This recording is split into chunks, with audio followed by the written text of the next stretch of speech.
नमस्कार दोस्तों, मैं हूं डॉक्टर दीपक दुबे। आज हम शीर्ष संपादन कला के सामान्य सिद्धांत या आधारभूत तत्व में से तीसरा तत्व अमुक या अग्रांश देखने वाले हैं। अमुक को इंट्रो या इंट्रोडक्शन कहा जाता है। हालांकि हम देखते हैं कि यह अमुक या अग्रांश बहुत प्रभावी, संक्षिप्त और सहज होना चाहिए, उसमें आकर्षण होना चाहिए।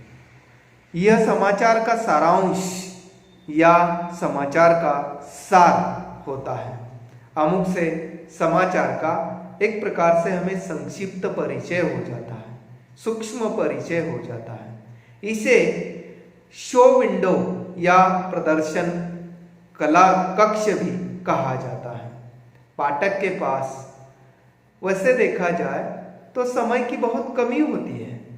आनन फानन में वह समाचार पर एक नज़र डालता है और ज़्यादातर वह शुरुआती वाक्य पढ़कर अपनी जिज्ञासाओं का शमन करना चाहता है। इंट्रो को अमेरिकन पत्रकारिता में लीड भी कहते हैं।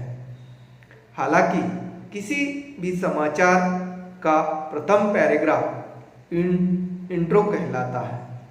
इस इंट्रो में 6 ककार का होना आवश्यक होता है, यानी कि 5W और 1H थ्योरी या फॉर्मूला इस अमुक या इंट्रो में होना आवश्यक होता है। उसमें सबसे पहला हॉट यानी क्या हुआ, वेयर कहाँ हुआ, वेन कब हुआ, और हु यानी कौन, किसके साथ ये घटना घटित हुई। इसके साथ ही वाई यानी क्यों, क्या कारण है वो घटना घटित होने के पीछे का, और हाउ यानी कैसे।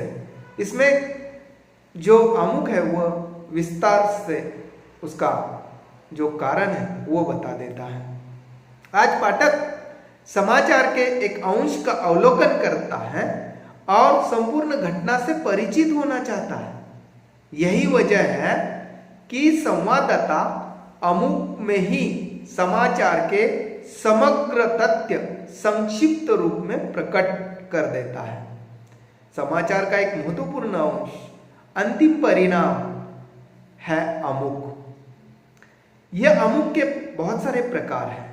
उसमें से सबसे पहला सारांश, जिसमें समाचार का सारा अंश निहित होता है। दूसरा होता है अलंकारिक, जिसमें मुहावरा का प्रयोग किया जाता है, जैसे बलि का बकरा बनाया। इसी प्रकार से अलंकारिक अमुक भी होता है। उसी प्रकार गैर परंपरावादी अमुक, इसमें परंपरागत अमुक जो बनाए जाते हैं उससे लिख से हटकर, परंपरा को छोड़कर यह अमुक बनाया जाता है। उसके बाद है सुक्ति अमुक। इसमें सुक्ति का सहारा लिया है, वह मसीहा है, वह मसीहा है। उसी प्रकार प्रश्न अमुक, सवाल खड़ा किया जाता है जिसका उत्तर भी दिया जाता है। जनता को सोचने के लिए मजबूर किया जाता है, पाठक को सोचने के लिए लालायित किया जाता है, विवश किया जाता है। उसके बाद संवाद अमुक, जिसमें बातचीत की जाती है और बातचीत के सहारे इस अमुक में समाचार का सार दिया जाता है। विवरणात्मक अमुक, इसमें समाचार का संक्षिप्त विवरण या सार दिया जाता है।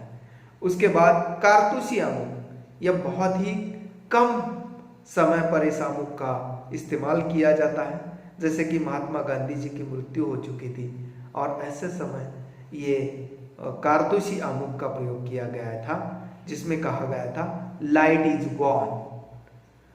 उसके बाद तीक्ष्ण अमुक, उसमें छोटे छोटे वाक्य होते हैं, वो लयबद्ध होते हैं, एक दूसरे से क्रमशः जुड़े होते हैं और उसमें सजीव चित्रण होता है। यानी समाचार के अमुक में समाचार की जीवंतता होनी चाहिए। इसके साथ साथ उसकी विश्वसनीयता, यह बहुत महत्वपूर्ण तथ्य है अमुक में। समाचार की विश्वसनीयता केवल समाचार के लिए सीमित नहीं होती है, पूरे अखबार के लिए सीमित होती है। इसी कारण आमुख में जो तथ्य हम प्रस्तुत कर रहे हैं वो विश्वसनीय एवं जीवंत होना चाहिए। अंग्रेजी में इसे न्यूज या नया या नोवा कहा जाता है। हालांकि ये नव धातु से निर्मित शब्द है। न्यूज शब्द का तात्पर्य नित्य नूतन घटनाओं से है। तो आमुख में नयापन होना चाहिए, नई नूतनता होनी चाहिए। समाचारों का सटीक चयन इस आमुख के माध्यम से होना चाहिए। मूल आत्मा इस आमुख के माध्यम से क्षतिग्रस्त नहीं होनी चाहिए। हालांकि उसमें आमुख की जो भाषा है वह सहज, सरल एवं स्वाभाविक होनी चाहिए और आमुख व्यर्थ की उलझन में न डालने वाला होना चाहिए। अर्थ का अनर्थ उसके द्वारा नहीं होना चाहिए। यानी जाहिर सी बात है कि उसमें द्वयार्थी या अनेकार्थी शब्दों का प्रयोग नहीं किया जाना चाहिए। अफवाह और वैमनस्य पैदा करने वाली भाषा का प्रयोग या बात की प्रस्तुति ये आमुख में कतई नहीं होनी चाहिए। इसके साथ ही कुल मिलाकर हम कह सकते हैं कि आमुख जो है सत्यता, संक्षिप्तता, स्पष्टता, सुरुचि समाचार के आमुख में प्रस्तुति में ध्यान में रखना अनिवार्य है ताकि समाचार पत्र की लोकप्रियता बनी रहे। धन्यवाद।